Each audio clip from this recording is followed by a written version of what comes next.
Narcissist पालक म्हणजे मुलांच्या आयुष्याची लागलेली वाट.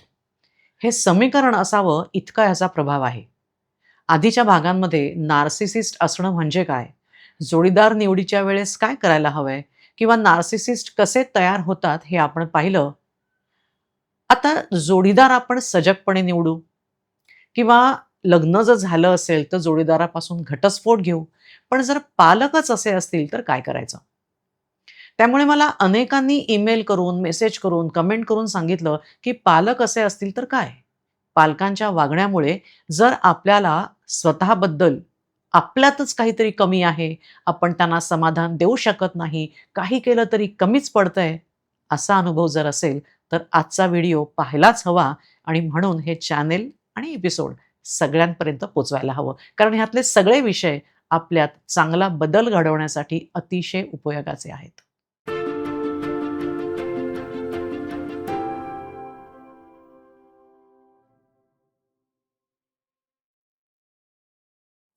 नमस्कार. सायकॉलॉजी संडेजमध्ये मी डॉक्टर अनुराधा हरकरे. मी एक काउन्सिलर आणि सायकॉलॉजिस्ट आहे आणि माझ्यासोबत संपर्क साधायचा असेल तर डिस्क्रिप्शन बॉक्समध्ये लिंक दिली आहे. नार्सिसिस्ट पालकांमुळे त्यांच्या मुलांवर होणारे परिणाम हे अत्यंत गंभीर, खोल आणि दीर्घकाळ चालणारे असतात. नार्सिसिस्टिक पर्सनॅलिटी डिसऑर्डर हा खूप जास्त आढळत नसला तरीही नार्सिसिस्टिक ट्रेट्सचं प्रमाणही वाढत आहे. म्हणजे त्या विकाराचं निदान करावं इतकी लक्षणं आढळत नसली तरी ट्रेट्सनुसार काही लक्षणं असूच शकतात. नार्सिसिस्ट म्हणजे स्वतःला खूप ग्रेट समजणारे, कोणत्याही चुकीचं खापर हे दुसऱ्याच्या डोक्यावर फोडणारे आणि दुसऱ्यांच्या प्रती सहानुभूती नसणारे असे असतात. आता जोडीदार असा असला तर हो की त्याच्यापासून दूर. पण जर पालक असे असतील तर काय करणार? कारण त्या मुलांचं अतिशय नुकसान होतं. म्हणजे शक्य झालं तर पालकांपासून देखील डायव्होर्स घेतला असता. पण ते मुलं किमान आर्थिकदृष्ट्या स्वतंत्र होईपर्यंत शक्य नसतं. म्हणजे डायव्होर्स जरी नाही तरी वेगळं होणं. मग अशा नार्सिसिस्ट पालकांचं त्यांच्या मुलासोबतचं वागणं कसं असतं हे जरी कळलं तरी किमान स्वतःला दोषी मानत, स्वतःवर शंका घेत, अपराधी भावनेनं जगणं तरी कमी करता येईल. मग ह्या पालकांचं वागणं असतं कसं? तर सगळ्यात पहिलं महत्वाचं म्हणजे हे पालक त्या मुलांना ते स्वतंत्र व्यक्ती आहे हे मानतच नाहीत. मुलांचं आयुष्य हे स्वतःचं एक्सटेंडेड आयुष्य असल्यासारखं असं ते विचार करतात आणि त्या मुलाच्या मार्फत स्वतः जगण्याचा प्रयत्न करतात. उदाहरणार्थ, जर एखाद्या नार्सिसिस्ट वडिलांना स्वतःला फुटबॉलपटू किंवा फुटबॉल खेळाडू व्हायचं होतं, पण अर्थातच जमलं नाही. अशा वेळेला ते मुलाला त्याला फुटबॉल शिकायला पाठवतात किंवा त्यात करिअर करण्याची इच्छा दाखवतात. मग जर मुलगा फुटबॉलची मॅच हरला, तर ते प्रचंड रागावणार, बोलणार, मुलाचा अपमान करणार, कारण ते मुलाचं अपयश त्यांना स्वतःचं वाटतं. म्हणजे मुलाला स्वतःच्या इच्छेनं कपडे किंवा अगदी छंद जोपासण्याचीही मुभा न देता पालकांना हवं तेच करण्याची सक्ती ते आपल्या मुलांवर करतात. आणि त्यांच्या बोलण्यात देखील तुला ऐवजी आपल्याला असा उल्लेख असतो. म्हणजे आपल्याला हार्वर्ड युनिव्हर्सिटीत अप्लाय करायचंय बरं, किंवा आपल्याला ही सौंदर्य स्पर्धा जिंकायलाच हवी. याशिवाय नार्सिसिस्ट पालक मुलांप्रती असणारं त्यांचं प्रेम, म्हणजे प्रेम असतं का हा भाग नंतर, पण जे काही आहे ते ते मुलांना कंट्रोल करण्यासाठी वापरतात. म्हणजे मुलांच्या हातून काही चूक झाली, मुलांनी दुसऱ्या पालकाचं काही कौतुक केलं, तर ह्यांना अतिशय मत्सर वाटतो. जसं अमुक मैत्रिणीच्या आईने केलेली भाजी खूप छान झाली होती. हे एक वाक्य देखील आईला, म्हणजे नार्सिसिस्ट आईला भडकायला पुरे होतं. म्हणजे तो अपमान तिला जिव्हारी लागल्यासारखा वाटतो. मग ती मुलांसोबत बोलणं बंद करते. त्यांचं अस्तित्वच दुर्लक्षित करत जणू काही ते महत्त्वाचे नाहीतच. मी बेस्ट असताना दुसऱ्या आईची स्तुती केलीच कशी? म्हणजे मग ही सो कॉल्ड त्या चुकीची शिक्षा द्यायला नको का? मग मुलांना सतत अपराधी वाटत राहील अशी भावना निर्माण केली जाते. म्हणजे असं करण्यात हे पालक पटाईत असतात. तसंच यांना आपल्या मुलांसोबत स्पर्धा वाटते. म्हणजे आपल्याच मुलांसोबत स्पर्धा वाटते. त्यामुळे त्यांचं यश फार काही नाही, असं दाखवण्याचा प्रयत्न या पालकांकडनं केला जातो. जसं आपल्या मुलाचा एखाद्या विषयामध्ये पहिला नंबर आला, की वडील, म्हणजे नार्सिसिस्ट वडील म्हणतात, की "मी तुझ्या वयाचा होतो तेव्हा 5ही विषयात माझा पहिला नंबर आला होता. म्हणजे तू काही माझ्यापेक्षा सरस नाही." असंच सांगितलं जातं. कोणत्याही स्पर्धाच नव्हे, तर सगळ्या ठिकाणी हेच लोक केंद्रस्थानी असतात. जे मुलाला आपल्या बरं नसेल, तो आजारी असेल तरीही, "मला किती स्ट्रेस येतोय, माझी कशी धावपळ होतेय, तुझ्यामुळे माझी कशी झोप होत नाही." हे सारखं त्या मुलाला सांगितलं जातं. मग आधीच शरमेनं कसंनोसं झालेलं ते मूल साहजिकच निमूटपणे आपला त्रास सहन करणं शिकत जातं. म्हणजे आपण इतके त्रासदायक आहोत, याबद्दल त्या मुलांना म्हणजे स्वतःबद्दल प्रेम, अभिमान तर सोडाच, स्वतःची अक्षरशः लाज वाटते. कधी तर स्वतःचा चक्क द्वेष वाटतो. आपल्या पालकांच्या अशा वागण्याने आपले मित्र घरी आणण्याची देखील सोय नसते. त्याच्यामुळे कसला आत्मसन्मान आणि कसला आत्मविश्वास. जे नुसतं शाळेत कोणी त्रास जरी देतंय, असं जरी त्यांनी आपल्या आईला किंवा वडिलांना सांगितलं, जे नार्सिसिस्ट पालकांना, तर तूच काहीतरी खोडी काढत असशील, असं म्हणत त्या मुलांच्या भावनांना कचऱ्याची टोपली दाखवली जाते.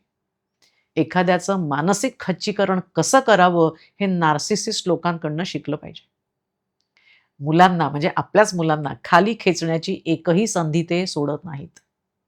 बरं, आता त्या नकळत्या वयामध्ये कसं समजेल, की आपल्या पालकांना आपलं यश सांगून उपयोग नाही, आपल्या मनातली गुपितं ह्यांच्याजवळ अजिबात बोलू नाही, कारण हे आपले सेफ प्लेस नाही आहात. ते बिचारे आपलं मन मोकळं करण्याचा प्रयत्न करतातच. पण मग आपल्याच मुलांचे काही सिक्रेट्स इतरांपुढे उघडे करत, जे इतरांपुढे त्याची खिल्ली उडवत, त्यांना लाजिरवाणं वाटून देतात. उदाहरणार्थ, "अरे, बाहेर वाळत घातलेली याची गादी बघा, कसे नकाशे उमटलेत." किंवा आपल्या या हिरोला त्याच्या वर्गातल्या मुलींनी काल बावळट म्हटलं बरं का. म्हणजे हे कशा पद्धतीचे टोमणे असतात, हे नार्सिसिस्ट व्यक्तीत जाणे. नार्सिसिस्ट जोडीदार असणं हे जितकं कष्टप्रद असतं, त्याहून कितीतरी अधिक घुसमट ही नार्सिसिस्ट पालकांच्या मुलांची होते. कारण त्यांना कळत नसतं काय चालू आहे ते. नार्सिसिस्ट लक्षणांच्या टिपिकल वागण्यानुसार सोशल मीडियावर, मित्रांसमोर, बाहेर मुलांचं कौतुक करायचं. पण घरी आल्याबरोबर त्यांच्या चुका काढणं, त्यांच्याकडे दुर्लक्ष करणं, त्यांच्यामुळे आम्हाला कसा त्रास होतोय हे सांगणं, हे असं सुरू होतं. कारण मुलांपेक्षा त्यांनी मिळवलेल्या यशाचं पालकांना कौतुक असतं. म्हणजे जोपर्यंत ते मूल पालकांच्या मोठेपणात, स्टेटसमध्ये भर घालतंय, तोपर्यंत प्रेम दाखवायचं. एरवी त्या मुलांना प्रेम मिळवण्यासाठी अक्षरशः करुणा भाकायला लावायची. आणि मग यातूनच आपल्याकडून काही चुकायला नको, कारण तरच समोरच्याकडून आपला स्वीकार होणार आहे. असा विचार त्यांच्या व्यक्तिमत्त्वाचा भाग बनत चालल्यामुळे नार्सिसिस्ट पालकांची मुलं लोकांना एकतर खुश करण्याच्या प्रयत्नात असतात किंवा स्वतःला बंद करून ठेवतात. त्यामुळे कोणी चांगलं म्हटलं तरच मी चांगला, असा अनुभव ज्याला आपण एक्स्टर्नल व्हॅलिडेशन म्हणतो, त्यावर हे मोठेपणीही अवलंबून राहतात. प्रसंगी आपल्या गरजांना बाजूला ठेवत पालकांना, जे लहानपणी पालकांना आणि नंतर इतरांना प्राधान्य द्यायला हवं, हे त्यांच्या मनात बिंबत जातं आणि स्वतःच्या गरजांना प्राधान्य न देत इतरांच्या मनासारखं वागण्याचा यांच्याकडनं प्रयत्न केला जातो. आणि ती सवय इतकी जास्त अंगात भिनते, की ह्या मुलांनी स्वतःसाठी जरा जरी काय केलं, की त्यांना गिल्ट येतं. प्रचंड लाजिरवाणं वाटतं, की मी माझा विचार कसा काय केला? यातूनच म्हणजे नार्सिसिस्ट पालकांच्या मुलांना सोशल अँक्झायटी, नैराश्य, डिप्रेशन हेही वाढण्याची शक्यता वाढते. म्हणजे अगदी असे मानसिक आजार नार्सिसिस्ट पालकांच्या मुलांना नाही झाले, तरीही अतिशय भरभरून मोकळं ते जगूच शकत नाही. कारण घर आणि आई-वडील हे आपण आपले पहिले गुरु समजतो. आपलं सामाजिक शिक्षण हे घरात सुरू होतं. त्यामुळे जसं वागल्या बोलल्या जातं घरामध्ये, तेच खरं असतं, असाही समज यांचा होत जातोच. कारण ते वय खऱ्या अर्थी घडण्याचं असतं. मग जर पालक असं म्हणतायत, तर ते खरंच असणार, असं त्यांना वाटत जातं आणि याबाबत जेव्हा तिसऱ्या तटस्थ व्यक्तीकडून जेव्हा पहिली जाणीव होते, म्हणजे अशा चॅनेलकडून, तेव्हा पहिली जाणीव काय होते, की अरे इतके वर्ष आपण जे स्वतःला दोष देत होतो, सेल्फ डाऊट करत होतो, इतकी वर्ष आपण आपलं खूप छान मोकळं जगण्याचं थांबवलं होतं. त्याची जाणीव होणं हे खूप महत्वाचं आहे आणि ते अशा या चॅनेलमधनं होते. मग पुढे काय करायचं? कारण की आता जर नार्सिसिस्ट पालक असे असतील आणि आपलं वय जर थोडंसं आता किंचित असे व्हिडिओज बघून स्वतःवर इंट्रोस्पेक्ट करून काम करण्याचं वय जर आलेलं असेल, तेवढी समज आलेली असेल, तर पहिलं काय करायचं? तर ज्याची आपल्याला तीव्रतेने गरज होती, ती भूमिका म्हणजे प्रेमळ पालकाची भूमिका आपल्याचसाठी, आपल्या दुखावलेल्या, प्रेमासाठी आसुसलेल्या आपल्या लहान मुलाला, आपल्यातल्या लहान मुलाला प्रेमळ पालक होण्यासाठी आपणच पुढे व्हायचं.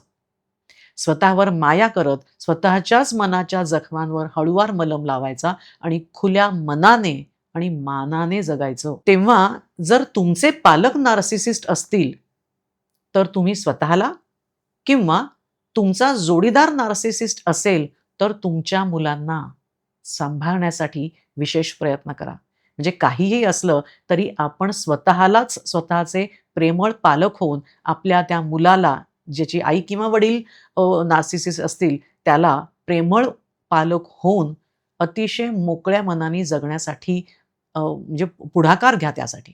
शक्य असल्यास तज्ञांची मदत घ्या आणि आजचा भाग ऐकल्यानंतर तुमचे काय अनुभव आहेत, तुमच्या मनातल्या ज्या काही भावना आहेत, त्या सगळ्या कमेंट बॉक्समध्ये लिहा. जास्तीत जास्त लोकांपर्यंत हा व्हिडिओ पोहोचवा. म्हणजे काही लोक तरी अतिशय मोकळ्या मनाने गिल्ट फ्री जगायला सुरुवात करतील. So stay tuned and thanks for watching.